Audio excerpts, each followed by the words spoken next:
Welcome back to the deep dive. Today, we are opening a nearly 50-year-old top secret file that, well, it launched one of the most explosive legal and political battles in American history. It really did.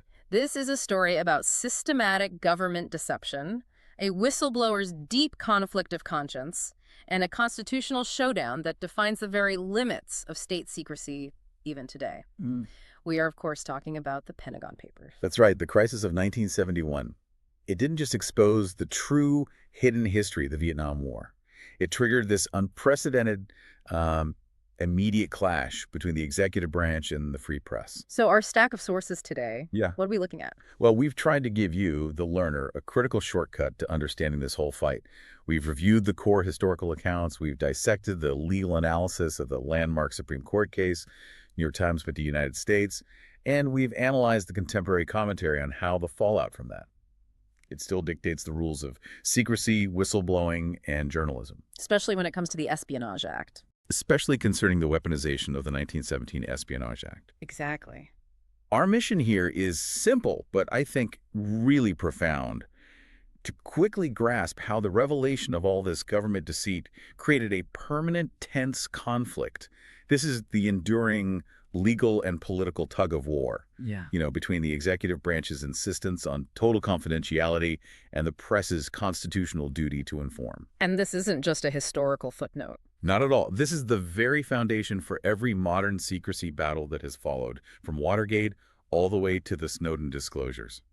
Okay, so let's unpack this, starting with the sheer scale of the document itself. I mean, these weren't a handful of embarrassing memos or a single folder. This was a colossal, top-secret, commissioned history. It was. The full study was officially titled United States-Vietnam Relations, 1945-1967. But really, it was this massive research project commissioned by the Secretary of Defense at the time, Robert McNamara, in 1967. So deep into the conflict. And the size of it is it's hard to get your head around. It's breathtaking. The final product was 47 volumes, 47. That's 7,000 pages, covering U.S. involvement from, right after World War II all the way up to early 1968. This wasn't a quick summary. It was a deeply detailed, classified accounting of 3 decades of policy.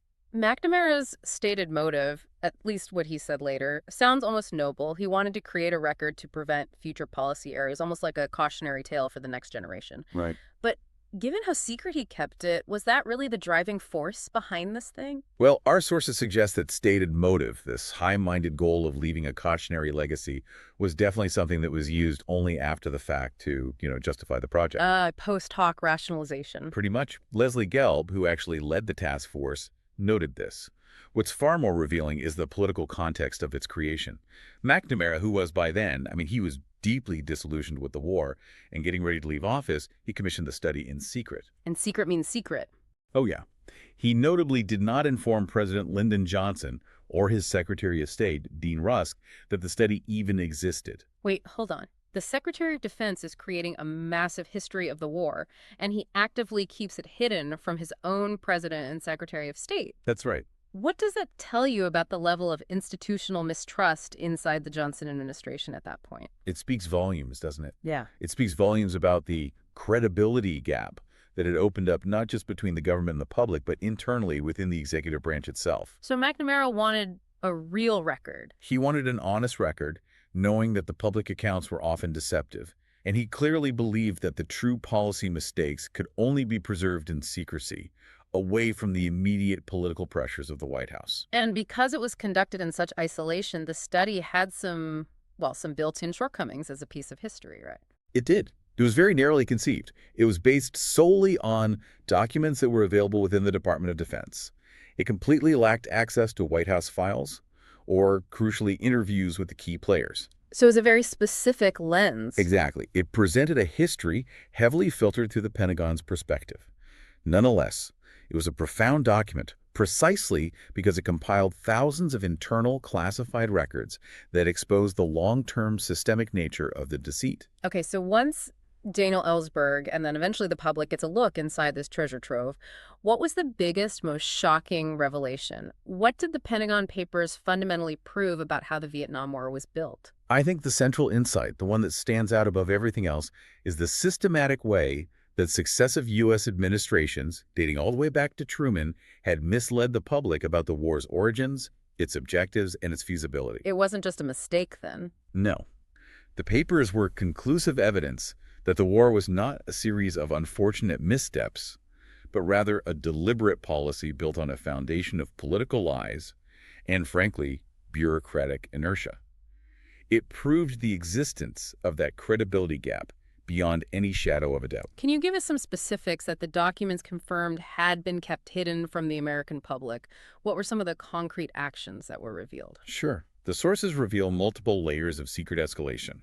The papers showed that the U.S. had secretly and systematically enlarged the scope of the war well beyond what was ever publicly admitted. Like what? Well, this included conducting coastal raids on North Vietnam and escalating Marine Corps attacks, none of which were reported publicly. Furthermore, the documents demonstrated that the U.S. had been intent on violating the 1954 Geneva Accords almost immediately after signing them. From 1954 onward, that's not a secret military tactic. That's evidence of a premeditated political intent to destabilize the region from the very beginning. Exactly. It showed a long-term strategy of deliberate interventionism, completely contradicting the public posture that the U.S. was just reacting to communist aggression. And the political manipulation was just as bad. Just as damning. The papers revealed the U.S. government helped plot the 1963 coup against South Vietnamese President Ngo Diem. That demonstrates direct involvement in internal South Vietnamese politics that was absolutely denied at the time. It's incredible. It is.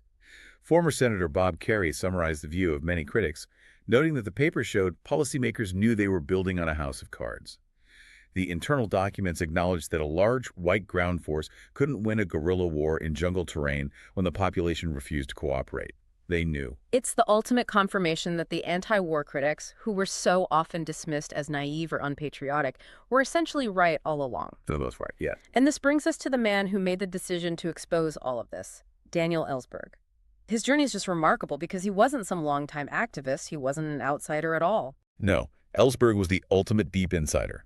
He was a former Marine officer, a military strategist, a defense analyst for the Rand Corporation, and he spent 2 years working in Vietnam. He was a hawk. He was a true hawk initially. He believed passionately in the mission. He helped write part of the very history he would later leak. He had security clearances far exceeding the right to read top-secret documents, clearances that most of Congress was often unaware of. So what was it? What was the specific moment or the realization that caused this profound transformation from a deep state insider to the man Henry Kissinger would call the most dangerous man in America? The tipping point came for him around 1969. He'd already come to believe the war was unwinnable and fundamentally immoral. But his decision to act was cemented by seeing a continuing pattern of deceit under the new Nixon administration. So it wasn't just about the past. No, it was about the present. He saw that the deception directly mirrored the lies of Kennedy and Johnson. He detected a pattern of hypocrisy and duplicity that wasn't just about Vietnam, but about the nature of the executive branch itself, leading the nation toward moral and military disaster.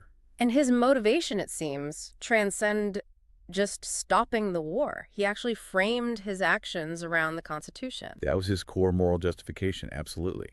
He felt that the secrecy agreements he had signed were, in effect, conflicting with his deeper oath to uphold the Constitution. An oath to the country, not to the government of the day. That's how he saw it. He realized that if he kept these lies secret, the war would continue indefinitely. He hoped that by disclosing the pattern of lies under the previous Democratic administrations, it would become politically harder for Nixon to continue his own deception. He thought he could shorten the war by denying Nixon the political cover of precedent. So what were his first steps? Because the dramatic lead to the New York Times was not his first resort. He tried other avenues. That's a crucial point that adds a lot of weight to his claim of moral necessity. Ellsberg photocopied 43 volumes of the papers, which was a tremendous undertaking in itself, and he first approached members of Congress. He was looking for an official outlet. Exactly. He was on Capitol Hill hoping a representative or a senator would introduce the information publicly and use their constitutional immunity. But nobody would touch it. Why not? They were afraid. They feared the political fallout. They feared criminal charges. So only after Congress failed to act did he approach New York Times reporter Neil Sheehan in early 1971. And even that process, the actual handoff of the documents, was incredibly furtive and chaotic. It really adds to the drama. Oh, it's pure suspense. The story of the transfer is amazing. Ellsberg gave Sheehan the key to his apartment and just left. Sheehan later claimed he assumed he was authorized to copy the documents, though Ellsberg never explicitly handed them over himself. He was trying to maintain a degree of plausible deniability. So Sheehan just let himself in and took them. He and his wife, Susan, then spent 3 highly stressful days at a friend's ad agency using a high-speed xerography machine, just copying thousands and thousands of pages. This furtive, dangerous effort led to the most explosive government secret published in modern times. So the New York Times now has 7,000 pages of the most sensitive historical documents in American political history. Even for a paper with that kind of stature, deciding to publish something that could be described as treasonable, as some in the government later claimed, must have been an agonizing decision. Agonizing is the right word. It was a decision that required extreme caution. Our sources detailed that the Times editors considered it very carefully. They spent 3 full months locking up key staff and legal experts in hotel rooms in New York. 3 months? 3 months. Their mission was twofold. First, analyze the documents for accuracy, and second, try to ensure the publication wouldn't actually harm U.S. national security. They were trying to differentiate between mere political embarrassment and a genuine threat to troops or operations. That level of due diligence, 3 months of review, it really does feel, as our sources suggested, quaint compared to the world of instant document dumps we live in today. And it's a perfect illustration of the era, isn't it? They felt this profound constitutional duty, but they were also navigating a completely new legal frontier. Yeah. No one had really done this before. So they decided to go. They ultimately decided the public interest was overwhelming, and they began publication on June 13, 1971. But interestingly, despite the earth-shattering content, the initial public reaction was reportedly nil. Nothing. Basically nothing. The Times was baffled and dismayed that their massive scoop didn't immediately turn public opinion or cause this huge outcry. But the public was slow to react. The Nixon administration was anything but. Their reaction was immediate, visceral, and fierce. Absolutely. After only the 3rd article ran, the response was a political detonation. Attorney General John N. Mitchell acted immediately. And crucially, Mitchell initiated 2 distinct legal actions. Right. This is a critical distinction we need to emphasize, the 2-pronged attack. It is. So civilly, he demanded an injunction to stop publication. That's known as prior restraint. And then criminally, he threatened prosecution under the Espionage Act, specifically Section 793E. So censorship and jail time. That's the threat. The paper refused to comply, saying they would only accept a court decision. Let's talk about that criminal threat for a second. The Espionage Act, Section 793E. What does it actually say? In essence, it makes it a crime to possess national defense information and willfully convey it to anyone not entitled to receive it.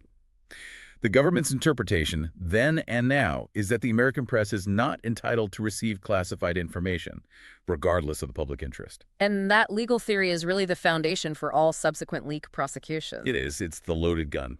Now let's circle back to the White House dynamic. We know that Nixon initially thought the leak might be a political gift for him since it mostly implicated Democrats Kennedy and Johnson. So what was the mechanism that flipped him from being indifferent to being furious? The mechanism had a name: Henry Kissinger. As a national security advisor, Kissinger was, and this is the word used, incensed. He warned Nixon that allowing the leak to stand without a fight threatened a dangerous strategic precedent. What was his argument? Kissinger argued that it was completely irrelevant that the documents covered previous administrations. Allowing the act of leaking threatened the integrity of all diplomatic communications. He was particularly worried about his sensitive negotiations, like the secret opening to China. He warned of a massive hemorrhage of state secrets. That's the strategic fear. But sources also suggest Nixon had a deeper, far more personal anxiety. The fight wasn't just about Kennedy-Johnson history. It was about protecting the Nixon future. That is the core political reality. While Nixon publicly framed the fight as maintaining the integrity of government, his primary fear was that this leak would be followed by disclosures of his own administration's secrets. And he had some big ones. He had huge ones. Think about it. This included the undisclosed illegal bombing of Cambodia, one of his first acts as president, and the Chennault affair, his clandestine effort to sabotage peace talks before the 1968 election to make sure he won. So the injunction wasn't about protecting the past from the public. It was about ensuring the public didn't learn about the present. Exactly. Nixon quickly resolved to fight back with, and these are his words, everything we've got, and to use any means. He viewed the press's action as placing itself above the law and therefore a direct threat to his ability to govern in secret. This intense paranoia led directly to the creation of the infamous Plumbers Group. We usually associate them with Watergate, but they were formed specifically to deal with the Ellsberg leak. That's right, their job was to plug leaks. And the source of the paranoia is almost comically petty. It is truly absurd, but it's so revealing about the administration's dysfunction. The plumbers were created because Nixon distrusted the FBI director, J. Edgar Hoover. Why would he distrust the head of the FBI on a national security leak? Because Hoover was friends with Ellsberg's father-in-law, who was a toy manufacturer, and apparently sent Hoover regular gifts. A toy manufacturer. The toy manufacturer. Nixon believed Hoover couldn't be trusted to pursue the case aggressively because of this connection. It's unbelievable. The highest level of government being destabilized by a fear of political embarrassment driven by a toy maker. And this is where the unprecedented legal move occurs. Right. On June 15, 1971, the Department of Justice persuaded a federal judge, Judge Murray Gerfine, a Nixon appointee who, ironically, had just been confirmed, to issue a temporary restraining order. It immediately halted publication by the New York Times. And this was a first. This was the first time the federal government had ever officially stopped an American newspaper from publishing a specific story. This action defined the whole issue as a fight against prior restraint, which is the highest legal bar in First Amendment law. But the leak didn't stop. Ellsberg, showing this astonishing act of defiance, immediately pivoted. He went to the Washington Post. Correct. After the injunction hit the Times, Ellsberg gave portions of the papers to the Washington Post. And the drama in the Post newsroom, led by publisher Katharine Graham, was immense. Your lawyers must have been freaking out. Oh, they were desperately advising against publication. They warned that the federal injunction against the Times made their publication a massive criminal risk. But Graham decided the public interest and the constitutional duty were paramount. The moment the Post published, of course, they were also enjoined. This created a cascading wave of defiance, didn't it? It did. The government's effort to control the narrative failed spectacularly. Ellsberg or his associates continued to leak the papers to other outlets. Eventually, 19 newspapers defied the government's injunctions, turning the issue from a dispute with one newspaper into an existential crisis over the First Amendment. The government was trying to censor a national secret, but the secret was now everywhere. It was out. The genie was out of the bottle. So now the federal government is trying to censor nearly 24 newspapers at the same time, all over documents that are mostly about what previous presidents did. The entire case had to move through the court system at a speed that was just never seen before. The legal velocity was staggering. The case, which was consolidated as New York Times Company United States, went through the entire federal court system, district courts, appeals courts, and finally the Supreme Court in just 10 days. 10 days, that's incredible. It is. The Supreme Court even heard arguments on a Saturday morning, which itself really underscored the constitutional emergency they perceived this to be. And the ruling, when it came down on June 30th, 1971, was delivered in a very unusual way, wasn't it? It was. The court ruled 6-3 in favor of the newspapers, but the opinion was a very brief, unsigned per curiam opinion, which just means by the court. It wasn't attributed to a single justice. But that wasn't the whole story. No. Because the issue was so weighty, every single one of the 9 justices wrote their own separate opinion, explaining their vote. The total text of all those separate opinions was far, far longer than the ruling itself. So what was the core legal finding in that short per curiam decision? What did it establish? The ruling established that the government bore an exceedingly heavy burden of proof to justify prior judicial restraints on the press.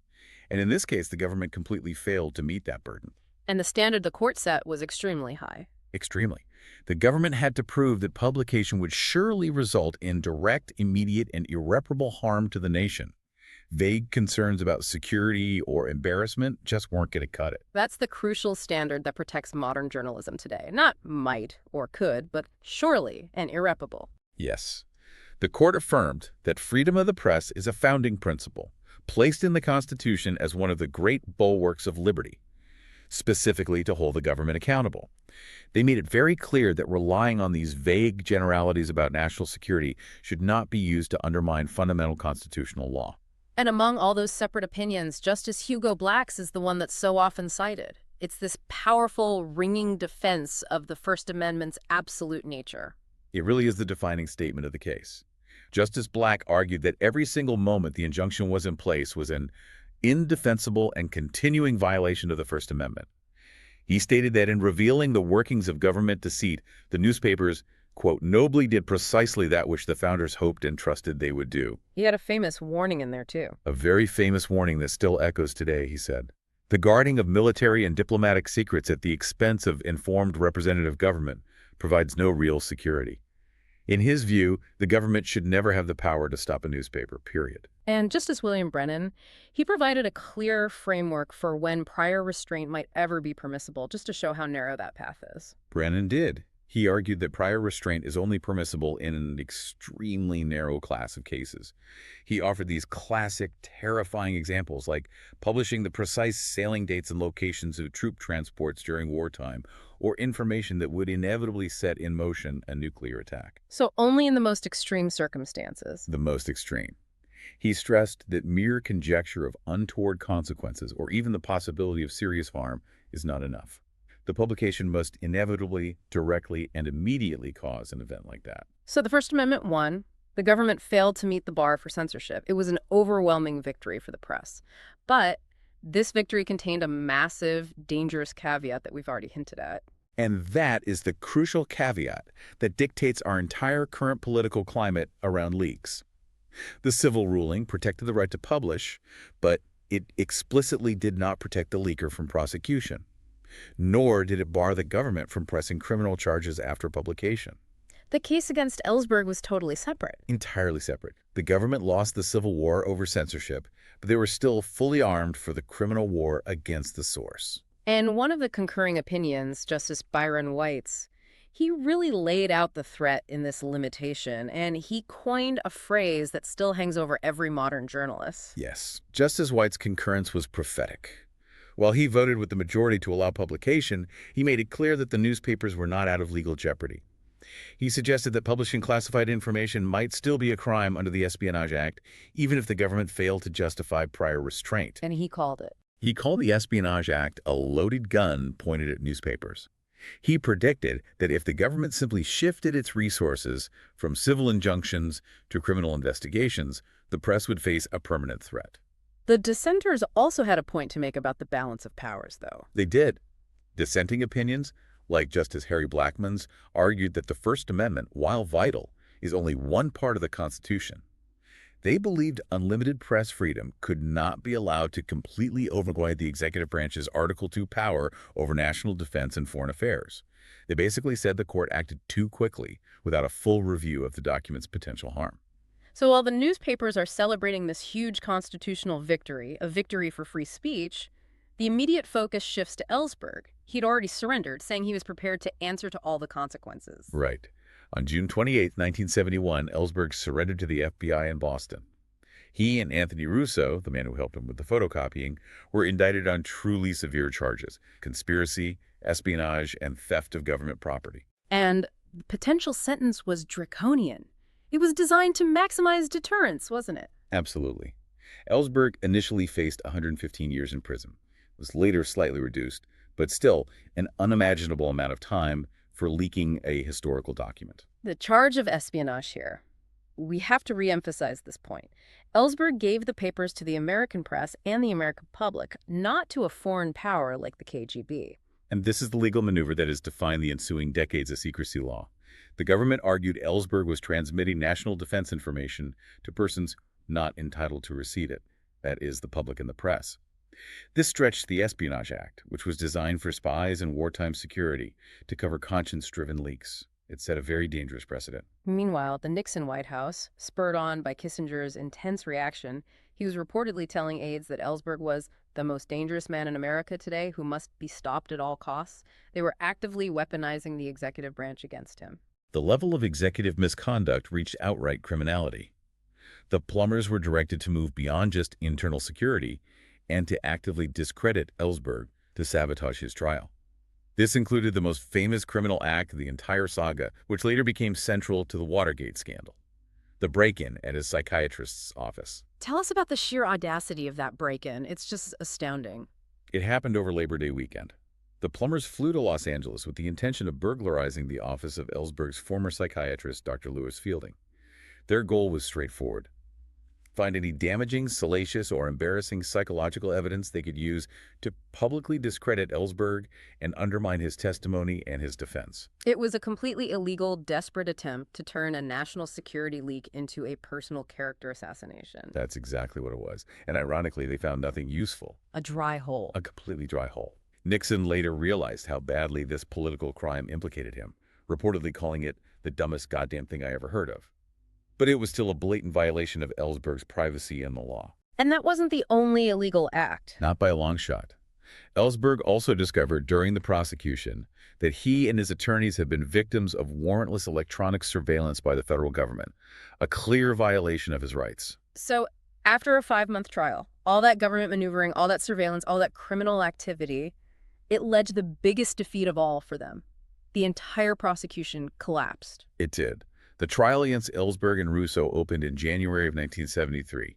It was ultimately dismissed by U.S. District Judge William Matthew Byrne, Jr. in May of that year due to the sheer, overwhelming volume of what he called gross governmental misconduct. What were the key pieces of misconduct that led the judge to just throw the whole case out? There were 5 major pieces that demonstrated the government had completely corrupted the judicial process. There was the illegal break-in at the psychiatrist's office, the undisclosed illegal wiretaps used against Ellsberg, the destruction of key surveillance evidence. And then the offer to the judge. And perhaps most shockingly, yes, an attempt by Nixon administration representatives to offer Judge Byrne the highly powerful job of FBI director during the trial. Offering the trial judge a massive job promotion mid-trial. That sounds like an intolerable conflict of interest. I mean, if not outright bribery. It was perceived as exactly that. Judge Byrne ruled that the totality of the circumstances offend a sense of justice and had incurably infected the prosecution. The case collapsed. Ellsberg and Russo walked free. But we have to emphasize this point again. Yes, they were never acquitted of violating the Espionage Act. The question of whether the leak itself was a crime remains, to this day, legally unresolved. Ellsberg's personal experience with this illegal surveillance did have a profound effect on later policy, though, correct? It did. The shocking realization that the executive branch felt free to conduct warrantless electronic surveillance against American citizens, even those being federally prosecuted, directly led to Congress's subsequent passage of the Foreign Intelligence Surveillance Act, or FISA. It was an attempt to rein in that kind of presidential overreach. But the collapse of the criminal case led the government to employ a different shield to avoid accountability for its crimes, the state secrets privilege. This is perhaps the ultimate loophole Ellsberg encountered. After the criminal case collapsed, Ellsberg and his attorneys sued Attorney General John Mitchell over the illegal wiretapping. The executive branch moved immediately to dismiss the civil suit based on the state secrets privilege. And how does that work? The privilege allows the executive branch to prevent the discovery of any evidence in a lawsuit if revealing that evidence would supposedly harm national security. So the government was essentially saying, we may have violated the law, but we don't have to prove we didn't, because even discussing our violation would be too sensitive. That's precisely how it functions. It's the very same defense invoked today against whistleblowers like Sybil Edmonds and in modern legal challenges to illegal NSA eavesdropping. Ellsberg later condemned this defense.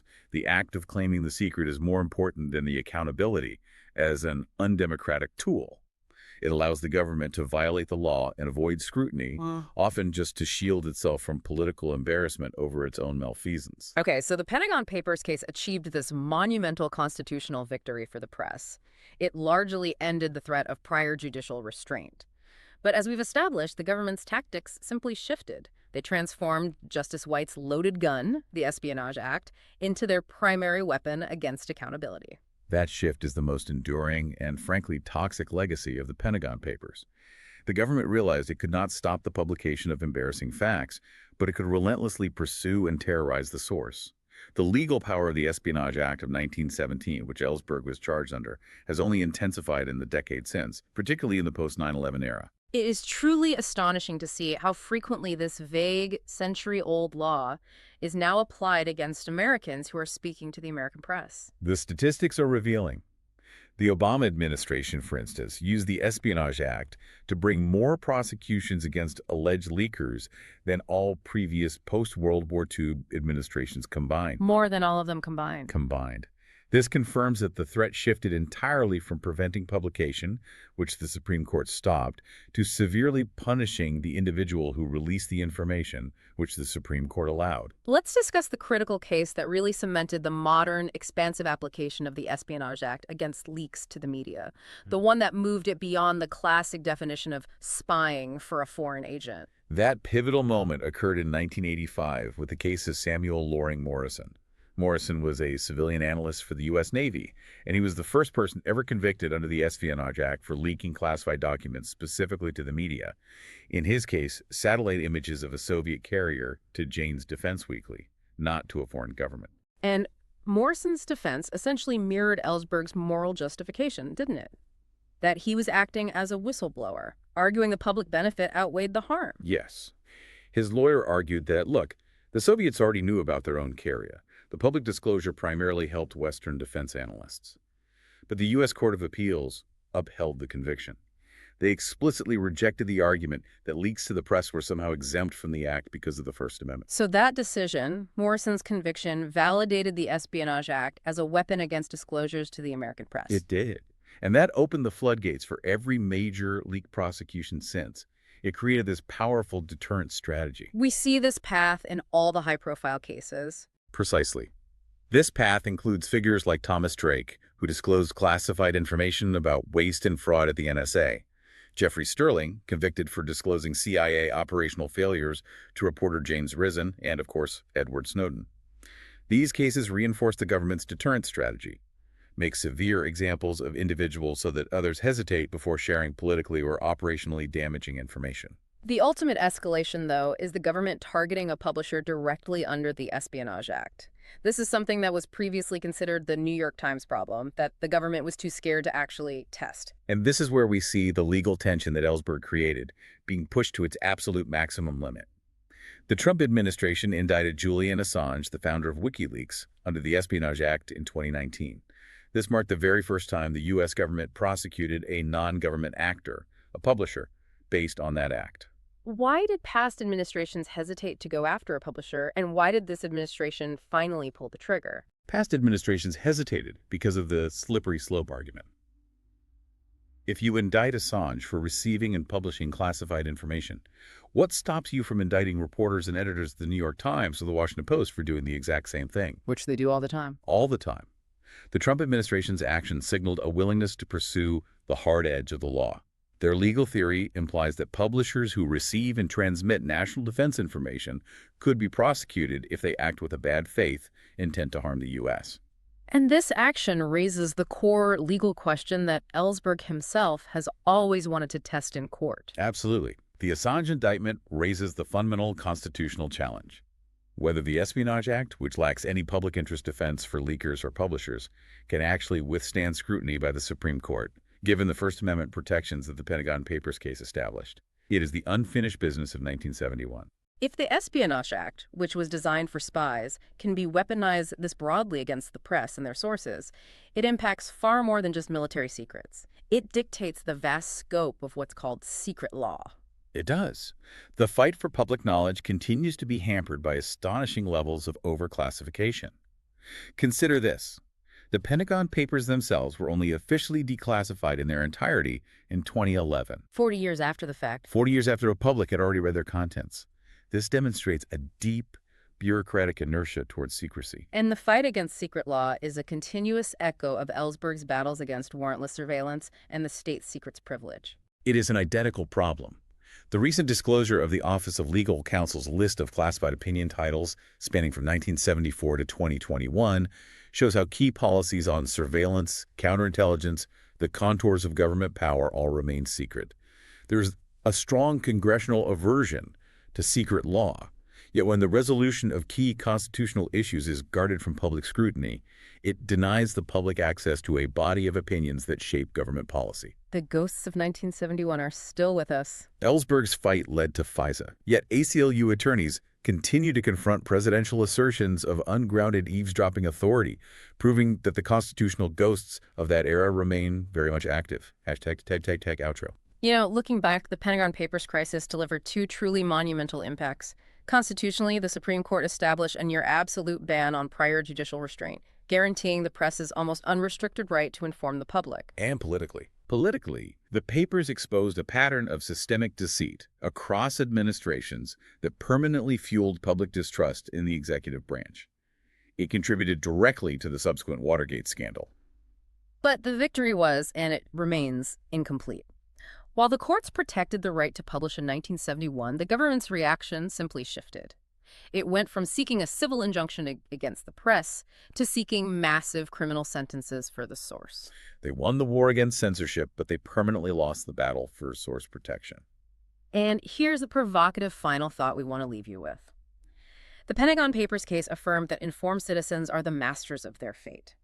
That victory was secured because the government failed spectacularly to prove direct, immediate, and irreparable harm from Ellsberg's leak.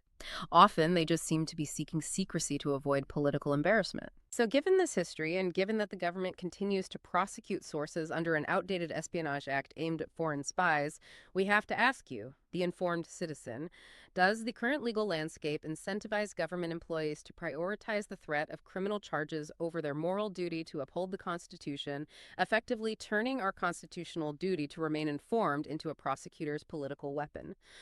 Thank you for joining us for this deep dive into the enduring legacy of the Pentagon Papers.